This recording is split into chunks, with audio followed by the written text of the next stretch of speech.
말씀하십니다.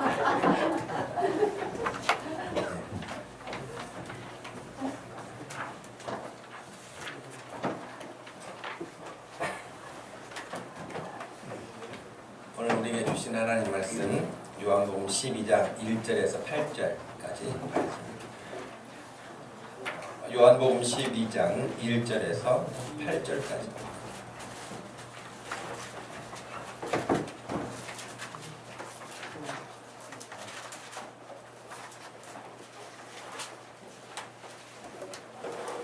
찾으셨으면 이 말씀을 함께 읽겠습니다. 6월절 엿새 전에 예수께서 베다니에 이르시니 이곳은 예수께서 죽은 자 가운데서 살리신 나사로가 있는 곳이라. 거기서 예수를 위하여 잔치할새 마르다는 일을 하고 나사로는 예수와 함께 앉은 자 중에 있더라. 마리아는 지극히 비싼 향유 곧 순전한 나드 한 그릇을 가져다가 예수의 발에 붓고 자기 머리털로 그의 발을 닦으니 향유 냄새가 집에 가득하더라. 제자 중 하나로서 예수를 잡아줄 가룟 유다가 말하되 이 향유를 어찌하여 300데나리온에 팔아 가난한 자들에게 주지 아니하였느냐 하니 이렇게 말하면 가난한 자들을 생각함이 아니요 그는 도둑이라 돈꾀를 맞고 거기 넣는 것을 훔쳐가미라. 예수께서 이르시되 그를 가만두어 나의 장례할 날을 위하여 그것을 간직하게 하라. 가난한 자들은 항상 너희와 함께 있거니와 나는 항상 있지 아니하리라 하시니라. 아멘. 크게 감사한 사람이라는 제목으로 말씀을 전하겠습니다. 우리가 11월 한 달을 지금 감사의 달로 정하고 말씀을 이 부분에 대해서 지금 초점을 맞춰서 설교를 해왔지 않습니까? 우리의 품성, 우리의 어떤 성품이라고 할 수 있는 기질들이 다양해요. 기질들이 다양한데 그 중에 어떤 사람은 정말 매사에 감사하는 사람이 있어요. 근데 어떤 사람은 입만 열면 불평하는 사람이 있어요. 어떤 사람은 또 어떤 다른 사람에 대해서 덜 공격적인 사람이 있는가 하면 어떤 사람은 늘 격려하는 그런 바나바와 같은 사람도 있어요. 근데 이게 어느 정도 이렇게 시간이 가다 보면 그것이 자기의 성품이 돼요. 그래서 습관이라고 하는 것은 무섭잖아요. 그래서 할 수만 있다면 의식적으로 늘 여러분들이 감사하는 마음을 갖는 것. 그러니까 뭐 아무것도 아닌데 혹은 도무지 그럴 수 없는데 무조건 막 감사한다. 이건 우리 감정을 그냥 어떤 종이처럼 구겨가지고 그냥 감사로 막 집어넣으면 감사가 나오고 그런 거 아니잖아요. 우리의 감성이 그렇게 동의되어져야 진정한 의미에서 감사가 되는 것이지 뭐 우리 어린 아이들에게 보통 뭐 인사를 하도록 예의를 가르친다거나 뭐 하거나 그러면 예의를 정말 갖춰서 깍듯하게 존경하는 마음으로 안녕하십니까 라고 한다든지 감사합니다 라고 한다든지 그러면 좋은데 시키면 하기는 하는데 이건 안 하는 것만 못한 그런 표현들이 있다거나 뭐 그런 것들도 있지 않습니까? 그러니까 진정한 의미에서의 감사라고 하는 것은 그 마음 중심에서 자기가 동의되어지고 그런 일로 인하여서 표현하는 것이 감사다. 그래서 여러분 지금 우리가 감사에 대한 품성을 정의를 내릴 때에도 나의 삶에 누군가가 다른 사람이 준 어떤 혜택 다른 사람이 나에게 준 어떤 혜택에 대해서 당신이 나에게 이런 혜택을 주었습니다 라고 하는 것을 너무 당연시하지 말라는 거예요. 누군가가 나에게 혜택을 준 것에 대하여서 말로 표현하고 말로만 표현하는 것이 아니라 구체적으로 거기에 대해서 내가 보답을 하는 것이 진정한 의미의 감사라는 거예요. 아시겠죠? 한번 따라서 해보실까요? 감사란 나의 삶에 다른 사람들이 어떻게 혜택을 주었는지를 말과 행동으로 알려주고 그 혜택에 대하여 고마움을 표현하는 것이다. 진정한 의미에서 감사는 그래요. 그러니까 립서비스로만 감사하는 의미가 굉장히 반감되는 것이죠. 예. 근데 이게 여러분 쉬운 것 같지만요, 우리의 그 생활 가운데 잘 들어와 있지 않아요. 차라리 뭐 군대라든지 보면은 식사 시간 되면은 일률적으로 딱 준비해가지고 감사히 먹겠습니다, 예를 들면 이런다든지, 그것도 시키잖아요. 예를 들어서 그렇게라도 감사히 먹겠습니다라고 하지만, 여러분 오늘 아침에도 식사를 하고 나오시면서 하나님께 먼저는 감사하고, 또 일용할 양식을 늘 위해서 수고한 부모님에게 감사하고, 식탁을 준비해 주신 부모님에게 감사하고, 그러면서 밥 먹고 나오는 사람들이 얼마나 될까요? 반찬 투정을 한다거나, 먹으면서도 감사가 없다거나, 불평을 한다거나, 이런 것은 전혀 우리 체제에 맞지 않는, 그러니까 하나님의 사람이 가져야 될 품성이 아니에요. 버려야 될 품성이죠. 저는 그래서 우리 모든 성도들이 더 감사가 넘쳐날 수 있기를 축복합니다. 늘 집에서도 그렇고요, 동료들에게도 그렇고요, 모든 사람들에게 늘 감사할 수 있는 그런 믿음의 사람이 되어야지, 감사에 대한 부분들이 인색해지거나 감사할 줄 모르는 사람은, 여러분 성경에서도 하나님이 싫어하시는 거, 소도 말도 주인을 알아보고 이렇게 일을 하고 그러는데 어찌됐는지 너희들은 나를 알아보지 못하느냐라고 반문하신 것처럼 그럴 수 있습니다. 성경에서 가르치는 하나님의 말씀을 우리는 생명의 말씀이다, 그렇게 말도 하죠. 성경을 복된 말씀이다, 그렇게도 말하죠. 구원의 말씀이다도 합니다. 그러니까 성경 하나님의 말씀에 대해서 다양하게 표현을 해요. 근데 아무리 복된 말씀이다, 생명의 말씀이다 막 이렇게 가르치고 그렇게 전달해도요, 그것을 받아들이지 않으면 아무 소용이 없어요. 아무 유익이 되지를 않아요.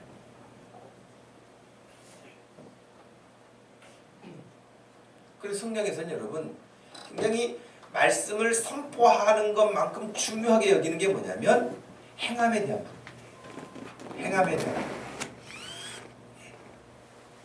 그래서 야고보서 1장 22절에 너희는 말씀을 행하는 자가 되고 듣기만 하여서 자신을 속이는 자가 되지 말아라.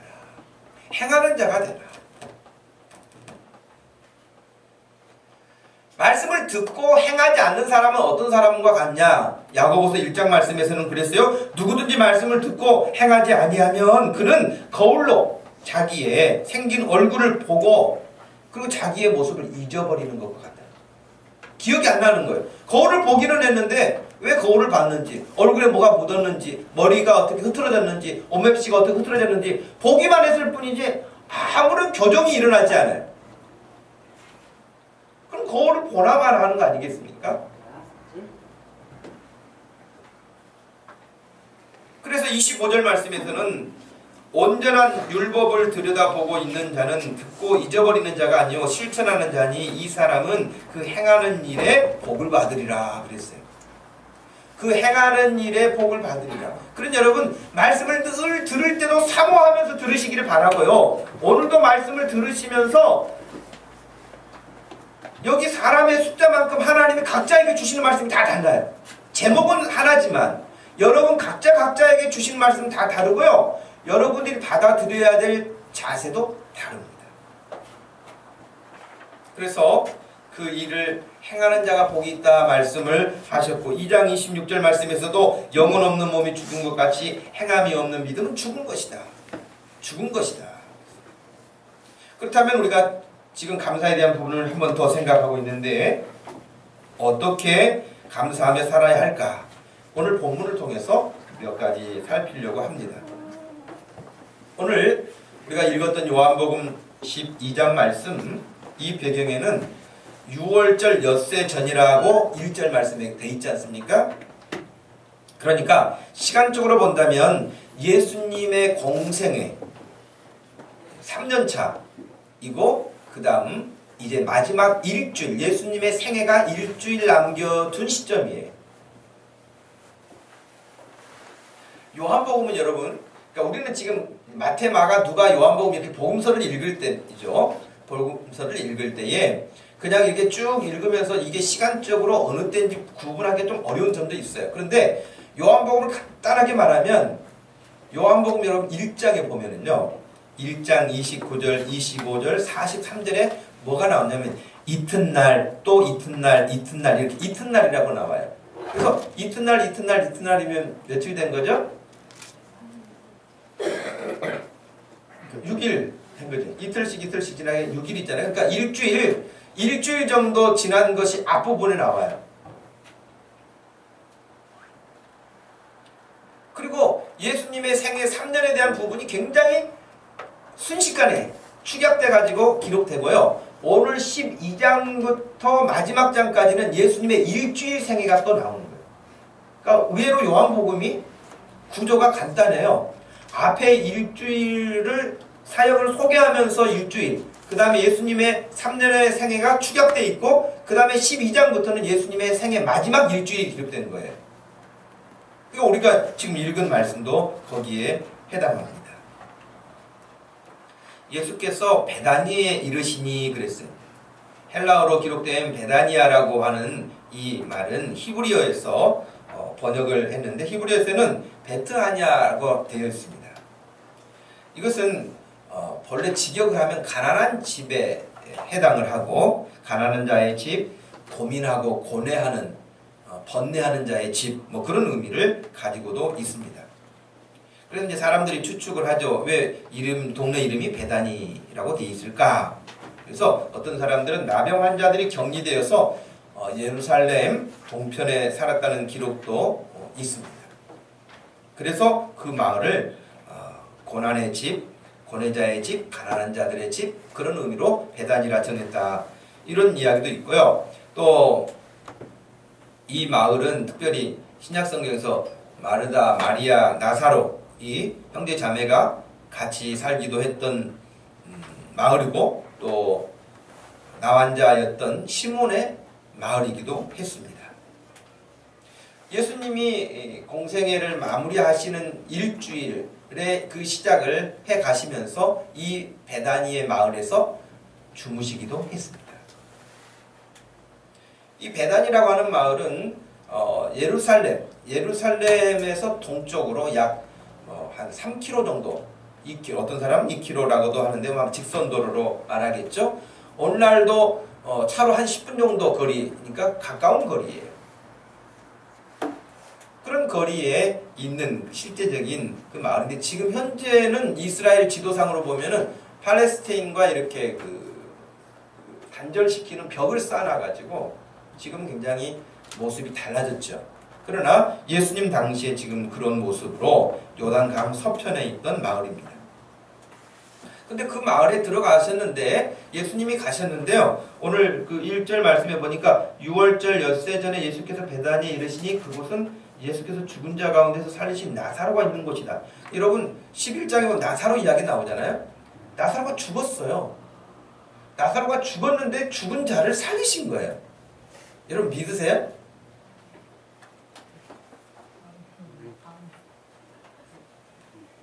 나사로가 죽었다고요. 죽어서 썩어가는 냄새가 났어요. 여러분 사람 썩어가는 냄새를 맡아본 적이 있습니까? 거의 요즘에는 화장을 하기 때문에 못하죠. 여러분 사람 썩는 냄새가 아주 고약합니다. 저희 시골에서도 어릴 때 학교 다니면서 보면은 공동묘지들이 많이 있고 이러는데 묘를 잘 못 쓰면 사람 썩는 냄새가 밖으로 나가요. 그 막 우리 친구들은 막 코 막고 그 무덤 지나갈 때는 막 달려가고 그랬던 기억도 나요. 고약하거든요. 근데 나사로가 죽어가지고 썩어가고 있었어요. 그러니까 이게 뭐 좀 기절한 사람이 아니에요. 죽었던 사람이에요. 근데 그 죽은 나사로를 살리셨다니까요. 할렐루야. 몇 사람은 도무지 믿을 수 없다는 표정으로 하는데 여러분 믿거나 말거나 하지만은 여러분이 그러나 성경의 사실이에요. 그 나사로가 죽음에서 다시 살아난 이 사건이 있던 마을이기 때문에 유명한 마을이기도 하죠. 그 예수님이 그 마을에 오시니 사람들이 잔치를 베푼 거예요. 오늘 말씀해 보니까 그렇게 되어 있습니다.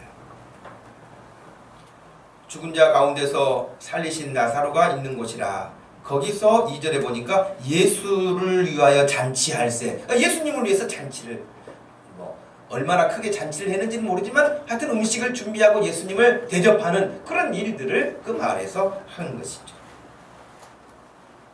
분명히 잔치는 예수님 때문에 시작된 거였어요. 죽었던 나사로를 살리셨던 일을 생각한다면 잔치 아닌 그 이상도 할 만하죠. 그러나 이 잔치하는 집이 지금 나사로의 집인지 아닌지 그렇게 확인되어 있지 않습니다. 마태복음 26장에서도 이 동일한 사건을 기록하고 있는데요. 6절 말씀에 보니까 예수께서 베다니 나병 환자 시몬의 집에 계실 때라고 되어 있어요. 그러니까 여기는 지금 과거에 문둥병이라고 하는 그런 흉악한 질병에 걸렸던 사람이 치유함을 받고 회복되어진 그 사람의 집일 거라고 사람들이 추측을 하죠. 그때도 한 여자가 매우 귀한 향유옥합을 가지고 나와서 식사하시는 예수님의 머리에 부으니라고 되어 있고요. 마가복음 14장에서도 기록을 하고 있는데 예수께서 베다니 나병 환자 시몬의 집에서 식사하실 때라고 그렇게 되어 있습니다. 분명한 것은 시몬의 집이었고 그는 지금은 아니지만 이전에 그 나환자로 고통당하였고 또 치유받았던 그런 경험을 가지고 있는 사람이 분명합니다. 근데 2절에 보니까 마르다는 일을 하고 라고 되어 있어요.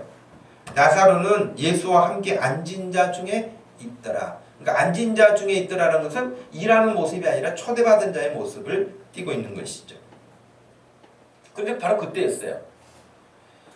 오늘 본문의 마리아는 마르다처럼 식사를 준비하는 것이 아니었고 3절에 보니까 지극히 비싼 향유 곧 순전한 나드 한 근을 가져다가 예수님의 발에 붓고 자기 머리털로 그의 발을 닦으니 향유 냄새가 집에 가득했다. 그렇게 되어 있어요. 지금 마리아가 하고 있는 이 일은 참으로 엄청난 일이었습니다. 경제적으로 계산을 해봐도 엄청난 일이었죠. 4절에 보니까 제자 중 하나로서 예수를 잡아줄 가룟 유다가 말하기를 5절 이 향유를 어찌하여 300데나리온에 팔아 가난한 자들에게 주지 아니하였느냐라고 마리아에게 책망하는 장면이 나올 때에 300데나리온이나 나가는 값어치가 있는 그런 향품이었거든요. 그런 향유였어요. 여러분 300데나리온 그러니까 별로 감동이 안 될 수도 있고요. 감각이 없을 수도 있는데 1데나리온은 그 시대에 노동자가 하루에 일하고 받는 품삯이에요. 그러면 300데나리온이면 여러분 뭐겠어요? 1년치 연봉이에요. 1년치 연봉에 해당하는 굉장히 값이 나가는 그 향품을 가지고 와서 예수님에게 부는 거예요.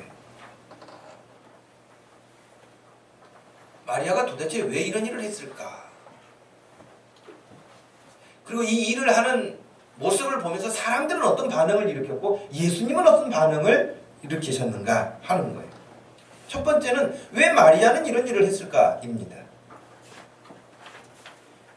식사를 준비하는 것도 아니고 예수님과 이야기를 나누는 것도 아니고 지극히 비싼 향유를 가져다가 예수님의 발에 붓고 자기 머리털로 닦았다. 여러분 이 나드 지극히 비싼 향유 곧 순전한 나드라 그러는데 이 나드는 나드라고 하는 이 식물이 있는데 제가 찾아보니까 이렇게 생겼어요. 근데 이 나드라고 하는 이 식물은 이스라엘에서 나지가 않아요.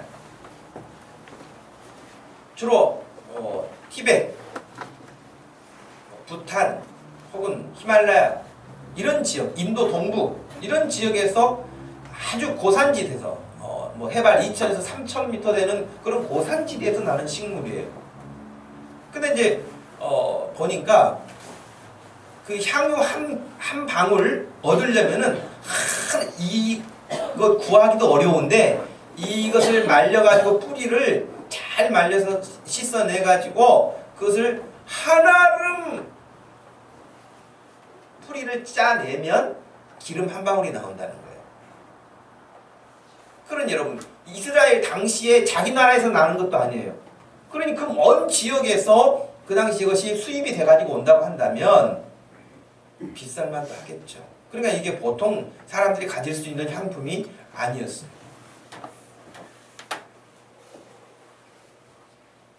근데 이 비싼 향유를 예수님의 발에 붓고, 그냥 여러분 집에서 보통 향수를 바르면 어떻게 바르시죠, 여러분? 외출할 때 향수 바를 때 어떻게 바르세요? 머리다 부어요? 60 넘은 남자분들이 쓰는 향수는 참 보통 맡기가 좀 힘들죠. 엘리베이터 한번 타면은 아침 일찍 출근하는 분들, 남성분들 보면은 너무 향수를 세게 뿌리고 가요. 근데 보통 비싼 향수를 쓰는 여자분들은 해가지고 이렇게 해서 조금 아주 약간 이렇게 하는 듯 마는 듯 그렇게 해도 여러분이 향수가 참 향이 좋게 나고 사람을 기분 좋게 하고 막 이렇잖아요. 비싼 향수일수록. 그런데 그것도 예수님의 발에 부었다는 거죠.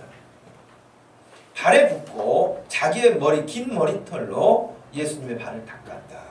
이런 어떤 모습은 어떤 의미가 있을까? 여러분, 흔히 우리가 생각할 때도 여러분 신체 중에서도 어디를 제일 소중하게 여기고 어디를 그래도 좀 이렇게 덜 소중하게 여기면서 함부로 씁니까?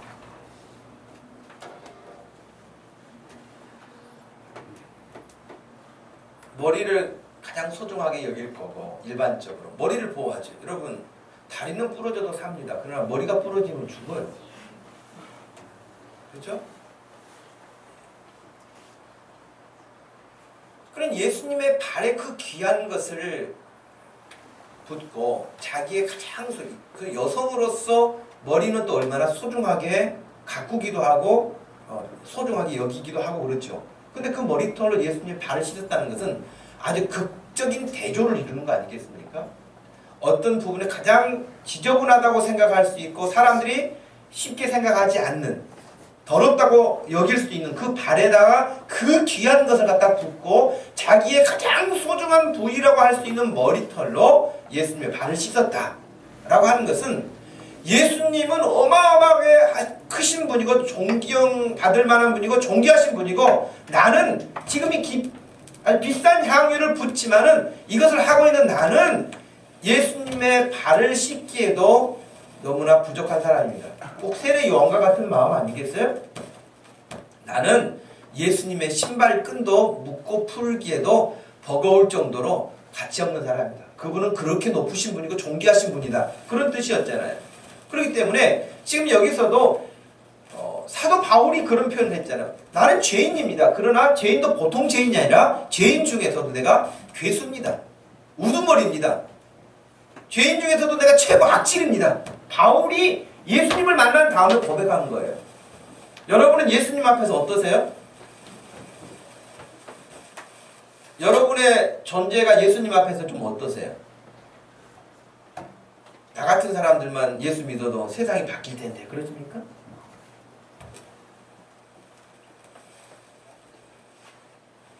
여러분, 만약에 우리 마음속에 나는 아직 좀 괜찮은 사람이야, 그런 사람은 은혜를 못 받은 사람이라고 저는 생각을 하고, 예수를 믿는다고 생각을 할지라도 아직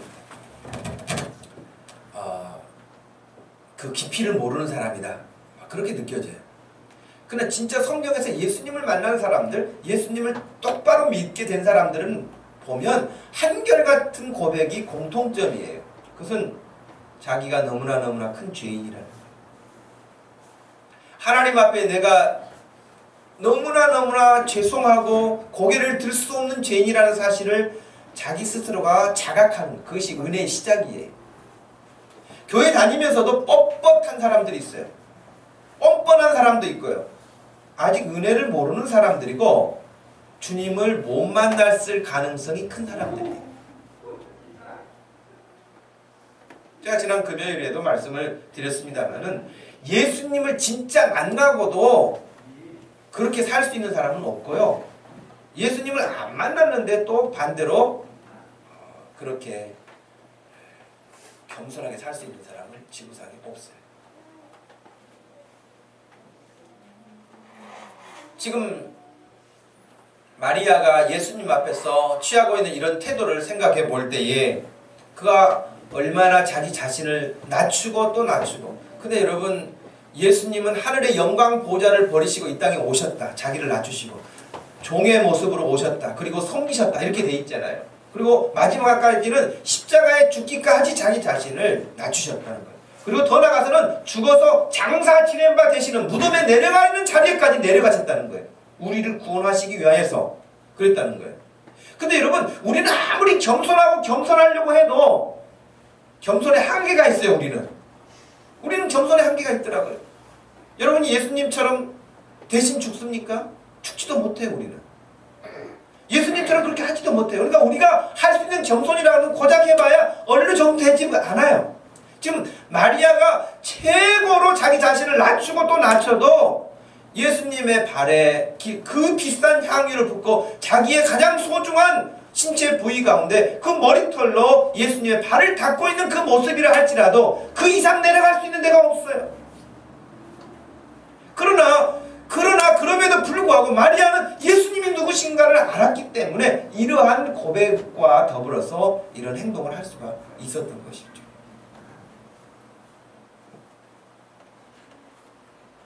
마리아가 이런 일들을 단순하게 충동적으로 했을까? 그렇다고 생각되지 않습니다. 그는 예수 그리스도를 아는 사람이었고 예수 그리스도가 말씀하실 때 말씀을 들은 사람이었고 예수 그리스도가 행하시는 크고 작은 모든 일들을 마음에 담고 있는 사람이었고 뿐만 아니라 지금 예수 그리스도가 가고 계시는 길이 어떤 길인지도 알고 있는 사람이었습니다. 시기를 분별하는 사람이요 가치를 아는 사람이요 주님을 아는 그런 사람이었습니다.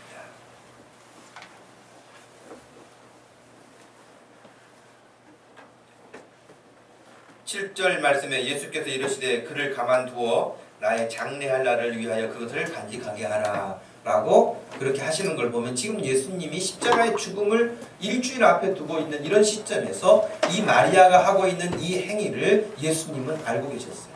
그리고 방해하지 말라고 야단치지 말라고 그렇게 말씀을 하셨던 겁니다. 마리아가 그 많은 사람들 중에서 여러분 이렇게 할 수 있었던 이유가 뭘까? 그에게는 어떤 믿음이 있어서 이렇게 가능했을까? 여러분 마르다는 뭐하고 있어요? 그 언니는? 마르다는 음식 준비하는 것을 좋아하기도 하고 늘 거기에 마음이 가 있었던 것 같아요. 어떤 사람들은 그래서 마르다가 믿음 없다고 생각하는 사람도 있는데요. 마르다도 믿음이 있는 사람이에요. 마르다도 믿음이 있는 사람이지만 그러나 우선순위의 분별에 있어서요. 우선순위에 있어서 마리아처럼 지혜롭지는 못했어요. 왜냐하면 누가복음 10장 여러분 한번 가서 보실까요? 누가복음 10장을 한번 펴보세요. 누가복음 10장 펴셨으면은 38절 말씀부터 42절까지 같이 한번 읽어보겠습니다. 그들이 길 갈 때에 예수께서 한 마을에 들어가심에 마르다라 이름하는 한 여자가 자기 집으로 영접하더라. 그에게 마리아라 하는 동생이 있어 주의 발치에 앉아 그의 말씀을 듣더니 마르다는 준비하는 일이 많아 마음이 분주한지라. 예수께 나아가 이르되 주여 내 동생이 나 혼자 일하게 두는 것을 생각하지 아니하시나이까 그를 명하사 나를 도와주라 하소서. 주께서 대답하여 이르시되 마르다야 마르다야 내가 많은 일로 염려하고 근심하나 몇 가지만 하든지 혹은 한 가지만이라도 족하니라. 마리아는 이 좋은 편을 택하였으니 빼앗기지 아니하리라 하시니라. 아멘. 그래서 여러분 우리가 보통 정서상으로 보면은 마리아가 예수님 지금 발치 앞에서 예수님 해주시는 말씀을 환하게 듣고 있는데 마리아는 지금 일도 해야 되고 저것도 해야 되고 막 일을 해야 되는데 그러고 있는 동생이 좀 얄미워 보이기도 하고 꼭 얄밉지는 않을지라도 바쁘니까 좀 손길이 필요하다. 예수님 동생 좀 보내주세요. 그렇게 마리아가 이야기까지 했다는 말이죠. 그러면 눈치 빠르신 예수님 같으면 가라 언니 좀 얼른 도와주고 이따 이야기 더 하자 그럴 수도 있는데 예수님이 아주 냉정하게 딱 자르셨어요. 마리아야 마르다야 너무 그래 복잡하게 할 거 없다. 그냥 예를 들면 냉수 한 그릇이라도 족하다. 냉수 한 그릇이라도 마시면 그것이 족하고 지금 마리아가 택한 이 부분이 더 소중한 시간이고 소중한 일이다. 빼앗기지 못할 것이다.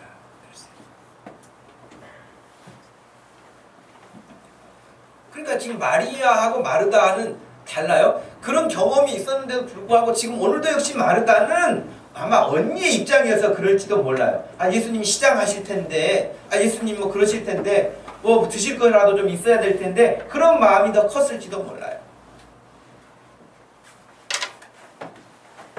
여러분, 우리도 예를 들면은 다 말씀만 듣는다 그래가지고 주방 봉사 안 하면 우리는 점심을 어떻게 먹겠습니까?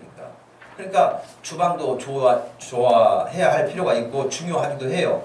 그러나 여러분, 주방에 너무 신경을 빼앗겨가지고 말씀 듣는 일에 손해를 보면 안 된다는 거예요. 절대적으로. 그것은 두 번째, 세 번째 일이 돼야 된다는 거예요. 그렇기 때문에 마리아는 지금 그가 그 값비싼 향유를 예수님의 발에 붓고 머리털로 씻고 하는 이런 일들이 그냥 즉흥적으로 일어나는 게 아니라 평소에도 예수님에 대한 말씀을 늘 이렇게 귀 기울여 들었기 때문에 예수님이 가시는 길이 지금 어떤 길인지 그리고 가시는 시점이 지금 어떤 시점인지를 안 거예요.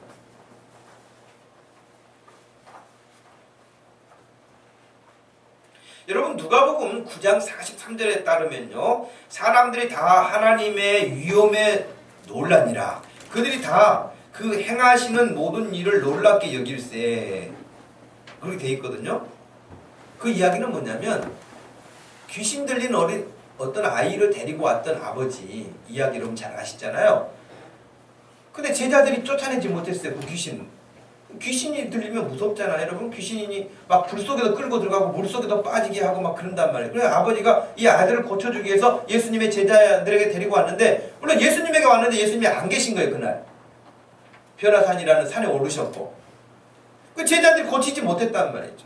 근데 예수님이 오셔가지고 한순간에 그냥 그 귀신을 물리치시고 고치셨어요. 그래서 사람들이 깜짝 놀란 거예요. 아니, 예수님의 제자들도 막 힘써 애를 써봤는데 꿈쩍도 안 했던 귀신이 예수님이 한 말씀 하시니까 그냥 그대로 끝난 거거든요.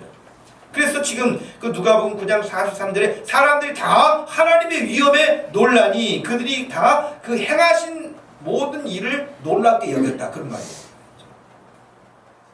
이런 일이 있은 이후에요, 예수께서 제자들에게 이렇게 말씀하셨어요. 44절에 이 말을 너희 귀에 담아두라. 인자가 장차 사람들의 손에 넘겨지리라 하시되 그들이 이 말씀을 알지 못하니 이는 그들로 깨닫지 못하게 숨긴 바 되었습니다. 또 그들은 이 말씀을 묻기도 두려워했다.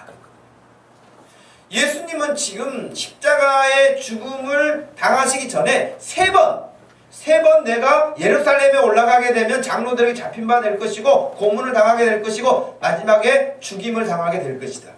이걸 예고하셨거든요. 예고하셨는데 그 말씀을 마음에 담아둔 사람이 없어요. 오늘 여기 누가복음 9장 44절에 이 말을 너희 귀에 담아두라. 너희 귀에 이 말을 기억해라. 담아두라고까지 말씀하셨는데도 불구하고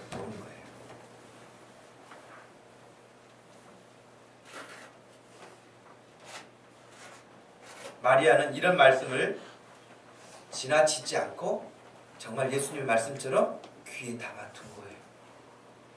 말씀을 마음에 담아둔 거예요. 누가 이 시대의 지혜자이고 누가 하나님의 사람인가? 하나님의 말씀을 마음에 담고 사는 사람들이에요. 여러분, 이 아침에 예배하기 위해서 오신 여러분, 하나님의 말씀을 듣는 이 순간에 여러분들도 마리아처럼 하나님의 말씀을 늘 마음에 담아둘 수 있기를 축복합니다. 그래야만 됩니다. 그래야만.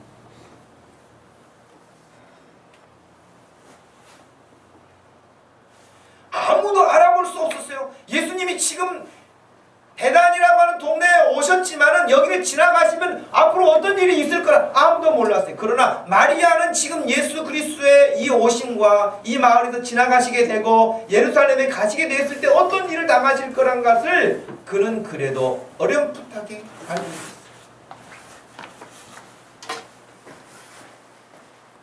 그래서 그 값진 옥합을 깨트린 것이고 자기 머리털로 주님의 발을 닦는 일도 주저함이 없이 했던 것이죠. 신약 성경에 보면 이 마리아 못지않게 헌신한 사람들이 있어요. 자기의 소유를 다 팔아서 교회 앞에 사도들에게 가지고 와서 가난한 자들을 구제하도록 내어놓은 사람들도 있었어요. 사도행전에 보면 여러분 대표적인 사람이 누굽니까? 바나바 같은 사람이죠. 바나바가 자기의 모든 밭을 팔고 소유를 다 교회 앞에 가지고 와서 가난한 자를 위해서 쓰십시오라고 내놓았단 말이죠.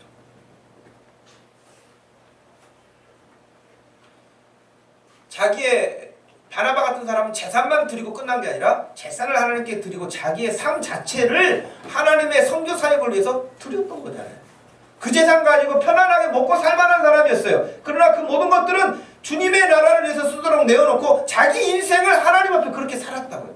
이게 멋진 인생 아닐까요? 저는 이런 생각을 합니다. 우리가 이제 감사절이 있는 거 좋아요. 맥주 감사절도 있고요. 추수 감사절도 있고 그래요. 이렇게 감사할 수 있는 어떤 기회를 갖는 건 굉장히 중요해요. 그런데 자기 몸만 나아도요. 자기 몸이 건강치 못했다가 몸만 나아도 그 감사에 담대하는 모습을 여러분 성경에서 누가 담대를 제일 세게 했을까요? 여러분이 성경에서 알고 있는 사람 중에 헌금을 제일 많이 하는 사람이 누굴까요? 담대를 최고 많이 하는 사람이 누굴까요?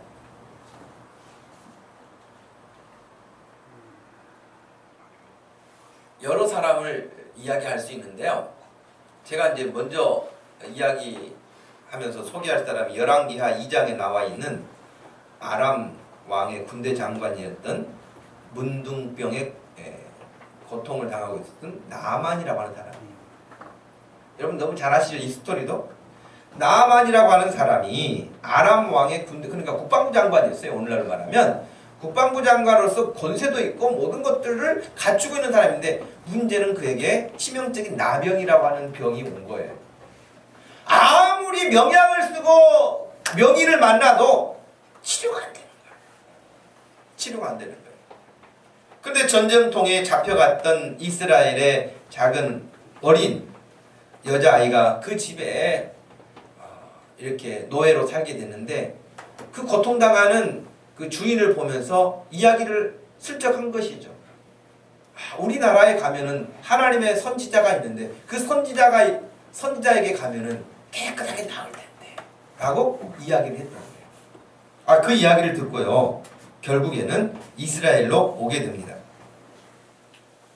이스라엘로 왔는데 그때 올 때에 그가 어떻게 왕으로부터 준비해서 오냐면 5절에 보니까 아람 왕이 이르되 갈지어다 이제 내가 이스라엘 왕에게 글을 보내리라 하더라. 나아만이 곧 떠날새 은 10달란트 금 6,000개 의복 10벌을 가지고 이렇게 친서를 썼어요. 6절에 이스라엘 왕에게 그 글을 전했는데 일렀으되 내가 내 신하 나아만을 당신에게 보내오니 이 글이 당신에게 이르거든 당신은 그의 나병을 고쳐 주소서 하였더라 그랬거든요. 뭐 나머지 스토리는 우리가 그냥 생략하고라고 하더라도요. 여기 지금 그가 자기 나병을 고치기 위해서 가지고 왔던 그 보화가 은 10달란트, 금 6,000개, 의복 10벌이거든요. 그럼 이게 어느 정도인지 감이 안 잡히잖아요, 여러분. 구약 시대에 1달란트는 이렇게 킬로그램을 이렇게 규정하는 어떤 단위였는데 약 34kg 정도 된다 그래요. 34kg. 34kg니까 10달란트면은 진영아 몇 킬로지?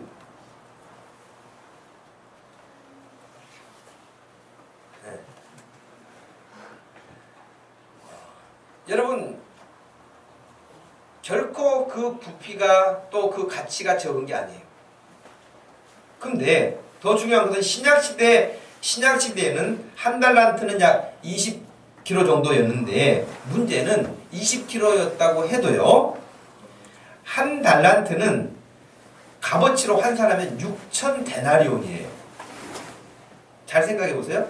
한 달란트는 6천 데나리온이라고 해요.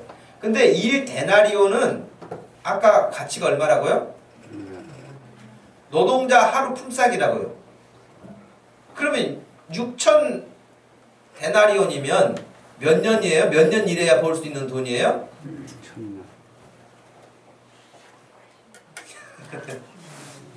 16년이 넘습니다, 여러분.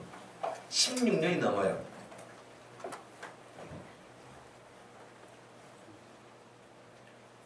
16년이 넘는데 10달란트니까 계산이 안 되죠? 거기다 또 금이 6,000개라 그랬어요. 그러니 자기 나병 하나 고치는데도 여러분 그냥 오지 않고 어마어마한 거 아닙니까? 나병 하나 고치는데. 그래서 나만이 지금까지 살아있습니까, 여러분? 이렇게 돈 쓰고 나만이 지금까지 살아있냐고요. 물론 이것을 받지 않았어요. 그걸 가지고 오는 마음이란 말이죠. 역대상 29장에 보면 다윗이라는 사람이 나와요. 역대상 29장. 거기에 보면은 성전을 준비하기 위해서 다윗이 하나님께 드리는 그 모습이 나오는데요.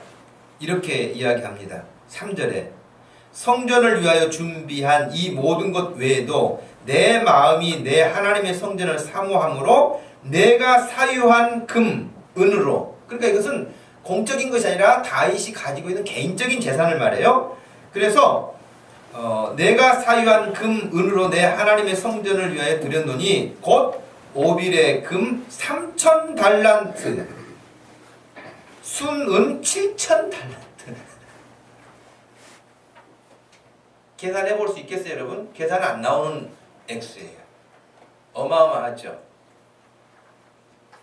다윗이 하나님께 드렸던 굉장한 부자이기도 했죠. 다윗이 그렇게 드릴 수 있는 사람이었으니까요. 열왕기상 10장에 한 사람만 더 소개한다면요.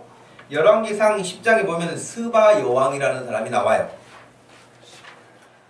이 사람은 솔로몬이 지혜롭다는 이야기를 듣고요. 찾아옵니다. 솔로몬을 찾아와요. 그리고 솔로몬의 이야기를 듣고는 깜짝 놀랍니다. 심지어는 그가 솔로몬이 하는 이야기를 듣고 5절 말씀에 보니까 정신이 현황하여 정신이 혼미했다고 아주 그냥 얼마나 쇼크를 받고 놀랬으면은 솔로몬이 하는 그 이야기의 지혜로움을 듣고 이렇게 정신을 잃을 정도까지 됐다는 거예요. 그러면서 그가 소문 들은 것은 내가 직접 만나보니 절반에도 미치지 못한다. 그러면서 이렇게 이야기를 합니다. 복되도다 당신의 사람들이여, 복되도다 당신의 신복들이여, 항상 당신의 앞에 서서 당신의 지혜를 들음이로다. 그랬거든요. 여러분 늘 주의 말씀을 들을 수 있는 여러분이 이런 복이 있는 줄로 믿습니다. 여러분 솔로몬이 전하는 그런 교훈을 얻고도 이렇게 복이다 복이다고 스바 여왕이 그렇게 감탄하고 당신들은 너무 좋겠다. 당신의 신하들은 너무 복된 사람들이다. 이 말씀을 늘 들을 수 있으니 그런 거예요. 근데 여러분 솔로몬하고 비교하겠습니까? 예수 그리스도의 말씀을. 그 말씀을 듣는 여러분 얼마나 복된 인생입니까? 그러면서 여러분 스바 여왕이 솔로몬에게 그 고마움과 감사한 마음을 표현한 것이 10절에 나와 있어요. 이에 저가 금 120달란트와 심이 많은 향품과 보석을 왕께 드렸는데 스바 여왕이 솔로몬 왕께 드린 것처럼 많은 향품이 다시 오지 않냐했더라. 그 지혜로운 말씀 듣는 것 가지고도요 120달란트의 어마어마한 금을 담대를 한 거예요.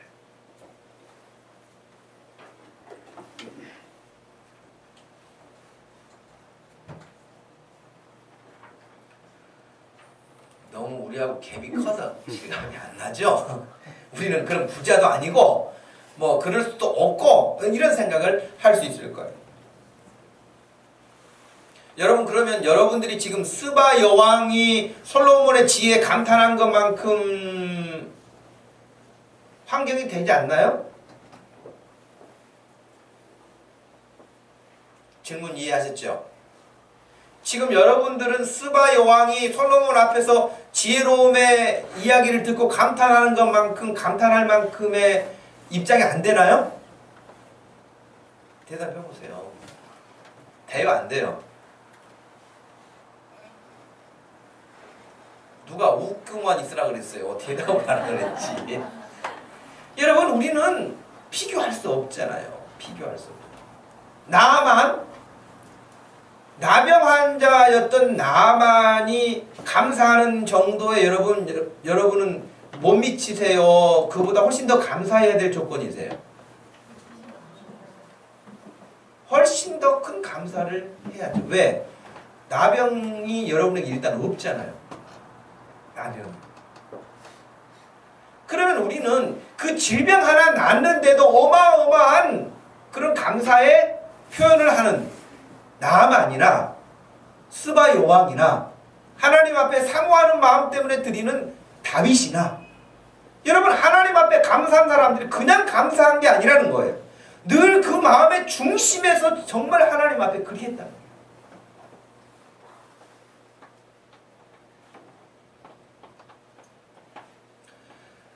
지난주 우리가 추수감사절을 지냈잖아요. 추수감사주의를 지키면 이제 우리가 하나님께 추수감사절 헌금을 하잖아요. 저는 좀 놀래기도 했어요. 하여튼 뭐 놀란 이야기는 안 하겠어요. 놀란 이야기는 안 하겠지만 놀랬어요. 그러나 와, 사람들이 감사의 삶이 너무 없구나. 우리가 연합예배를 드렸잖아요. 그것을 잘 안 가르쳐서 그럴 수도 있고요. 잘 못 배워서 그럴 수도 있고요. 원인이 여러 가지가 있을 수 있지만 이건 아니구나. 하나님 앞에서 너무 감사함이 없는 인생을 살고 있구나. 나는 그렇게 생각을 했어요. 그래서 여러분 제가 지금 드렸던 스바 여왕이나 뭐 다윗이나 나아만이나 비교한다면 우리는 비교할 수 없는 그런 위치의 감사의 사람들이에요.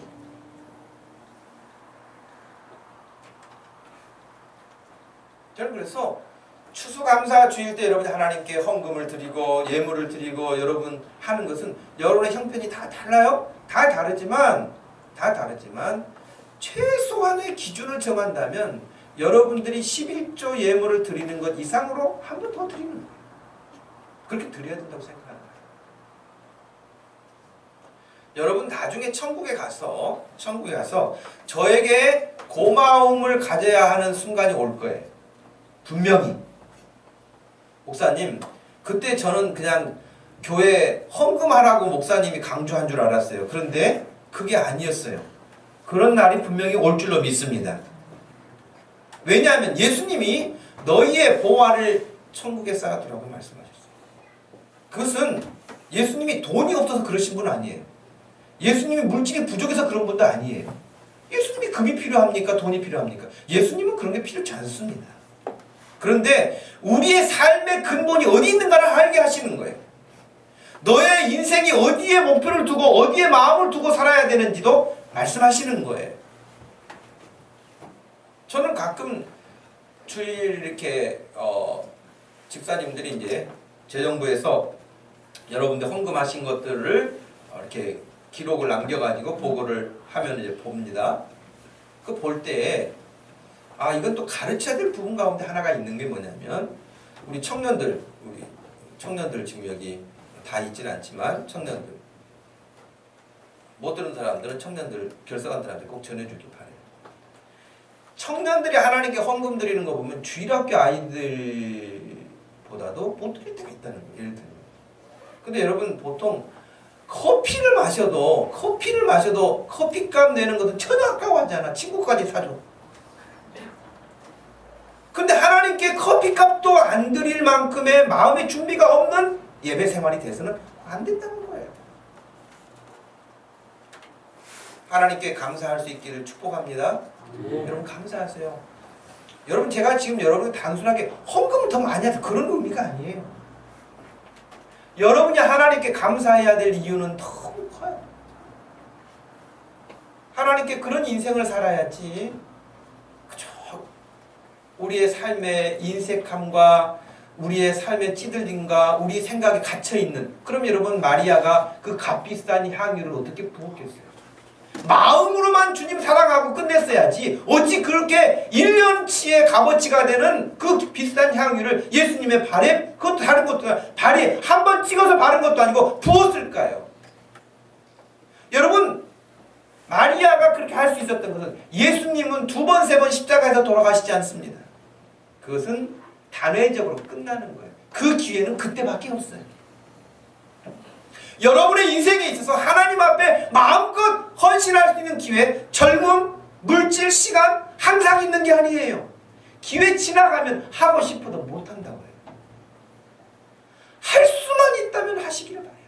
안 된다면 더 힘을 써서라도 내가 하나님 앞에 내가 어떻게 해야 할까, 어찌할꼬 라고 하는 그런 마음을 가지고 해야 될 줄로 믿습니다.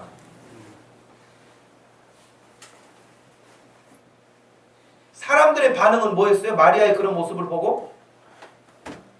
여기 성경에는 그렇게 안 나왔지만 미쳤다고 한 거예요. 미쳤어, 저 여자가. 저 비싼 것을 그런 거 안 했겠습니까?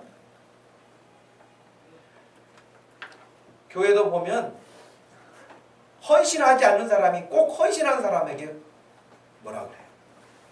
아이고, 집에서나 잘하지, 집에서나. 그렇게 말하는 자기는 잘해? 안 합니다. 안 하면서요. 말은, 다른 사람의 말은 쉽게. 누군가 어려운 중에도 하나님 앞에 헌신하고 헌금하고 봉사하고 섬기는 모습을 보면서 그것을 좋게 말하지 않아요.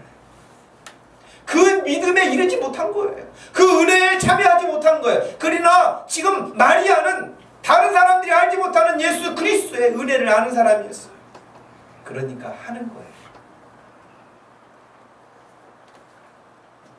사람들은 수근거렸죠.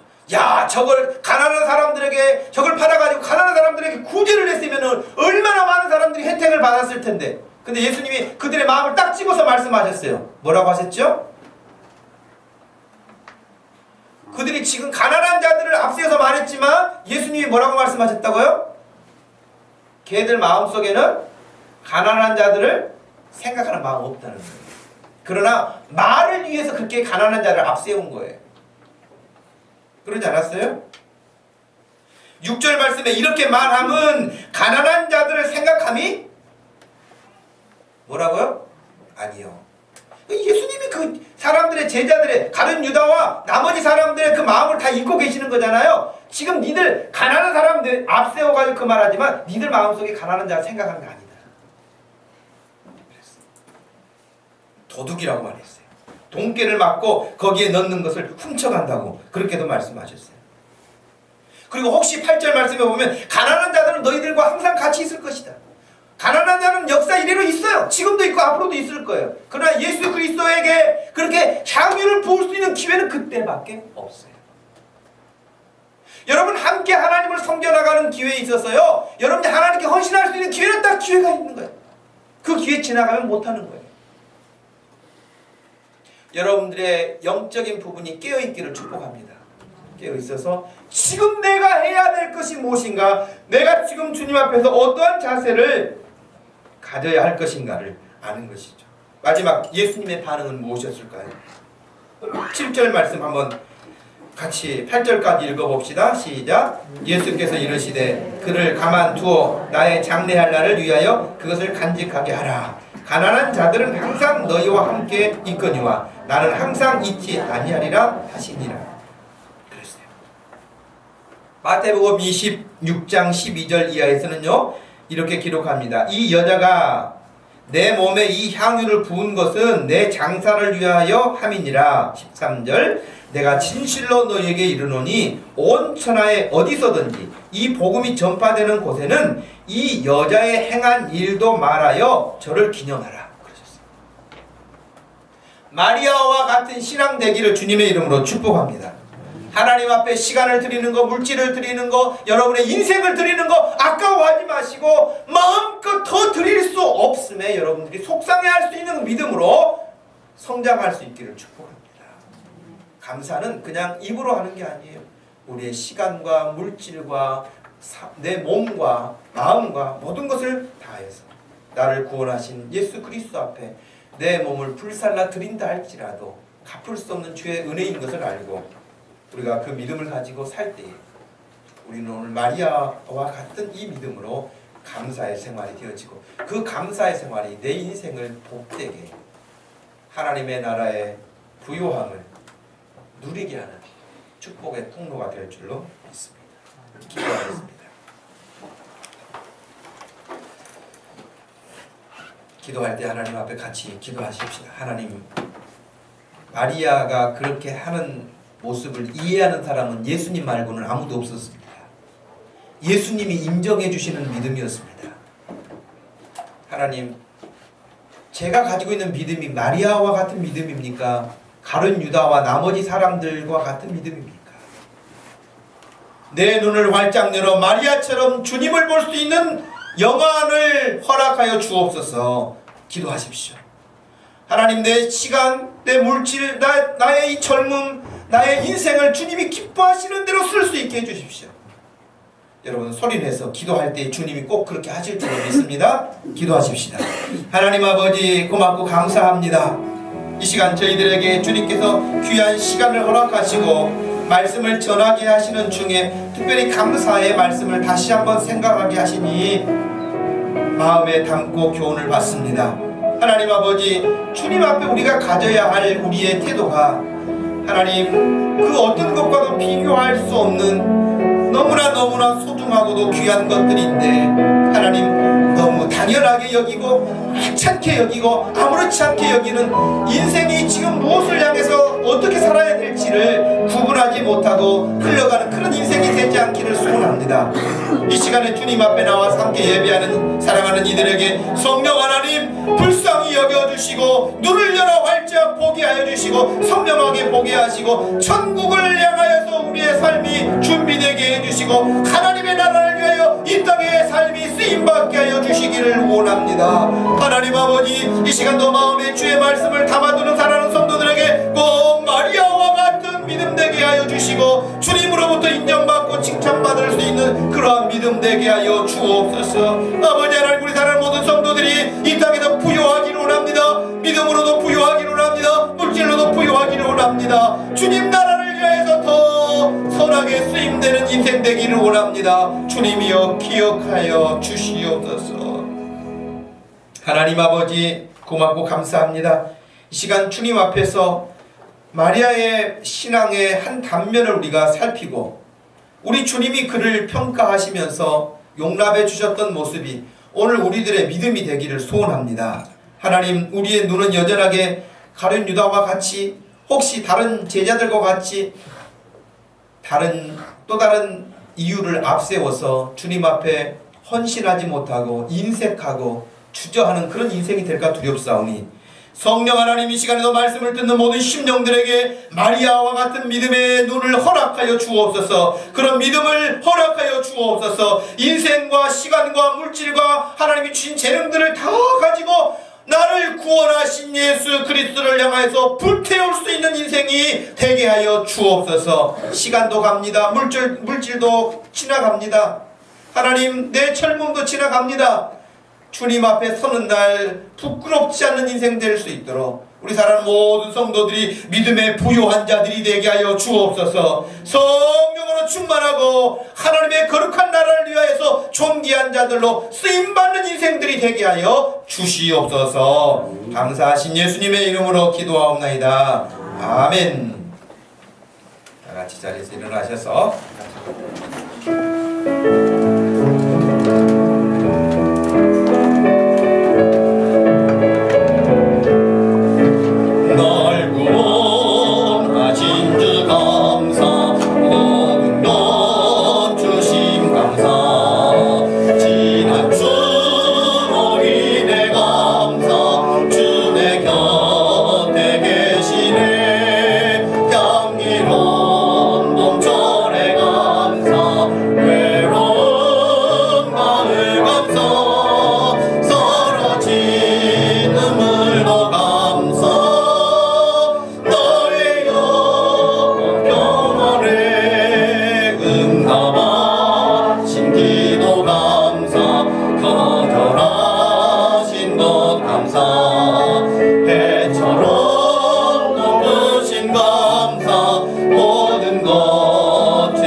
지금은 우리 주 예수 그리스도의 구속의 은혜와 우리 하나님 아버지의 측량할 수 없는 큰 사랑과 성령 하나님의 위로 교통하심이 오늘 예배하는 중에 마리아와 같은 믿음으로 우리 주 예수 그리스도 앞에 헌신하고 믿음으로 살기 원하는 다른 모든 성도들 머리 위에 지금부터 영원토록 함께 계실지어다.